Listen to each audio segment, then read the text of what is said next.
Hello സബ്സിൻ്റെ പുതിയൊരു എപ്പിസോഡിലേക്ക് എല്ലാവർക്കും സ്വാഗതം. ഇന്ന് നമ്മൾ സ്മോൾ ട്രീ പ്ലാന്റ് എന്നറിയപ്പെടുന്ന മുക്കൂറ്റിയെക്കുറിച്ചിട്ടാണ് ഡിസ്കസ് ചെയ്യാൻ പോകുന്നത്. മൺസൂണിൻ്റെ സമയത്ത് സൗത്ത് ഇന്ത്യയിൽ വ്യാപകമായി ഉണ്ടാവുന്ന ഒരു സസ്യമാണ് മുക്കൂറ്റി. തൊലിപ്പുറത്തുണ്ടാകുന്ന പലതരത്തിലുള്ള അസുഖങ്ങൾക്ക് ഈ സസ്യം മുഴുവനായിട്ട് ചതച്ചെടുത്ത് ഉപയോഗിക്കാവുന്നതാണ്. അതുപോലെ തന്നെ പുരുഷന്മാരിലുണ്ടാകുന്ന വന്ധ്യതയ്ക്കും ഈ ഒരു സസ്യത്തിന് ഉപയോഗിക്കുന്നു. വെരിക്കോസെല്ല്, ഗൊണേറിയ, ഡയബറ്റീസ് എന്നീ കണ്ടീഷൻസിൻ്റെ ചികിത്സയ്ക്കായിട്ടും ഈ സസ്യം ഉപയോഗിച്ച് വരുന്നുണ്ട്.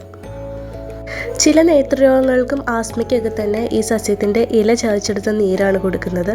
അതുപോലെ തന്നെ ചെസ്റ്റ് കംപ്ലയിൻസ്, ഉറക്കക്കുറവ്, കോച്ചിപ്പിടുത്തം, അതുപോലെ വീക്കം, ഇതിനെല്ലാം തന്നെ ഈ സസ്യം ഉപയോഗിക്കാറുണ്ട്.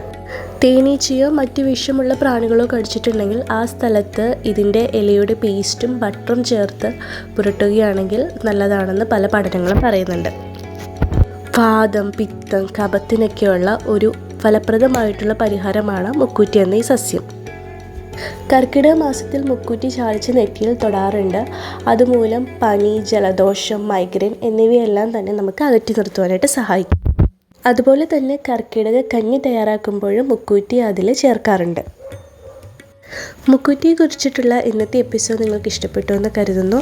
ദശപുഷ്പങ്ങളിൽ ഒന്നായിട്ടുള്ള നിലപ്പനയെക്കുറിച്ചിട്ടും ചെറുവിളിയെക്കുറിച്ചിട്ടെല്ലാം നമ്മുടെ ഈ ചാനലിൻ്റെ മുൻപുള്ള എപ്പിസോഡുകളിൽ ചേർത്തിട്ടുണ്ട്. അതിൻ്റെ ലിങ്ക് ഞാൻ മുകളിൽ കൊടുക്കാം. മുക്കൂറ്റിയെ കുറിച്ചിട്ടുള്ള ഇന്നത്തെ എപ്പിസോഡ് നിങ്ങൾക്ക് ഇഷ്ടപ്പെട്ടുവെങ്കിൽ എന്നെ സപ്പോർട്ട് ചെയ്യുക. നന്ദി.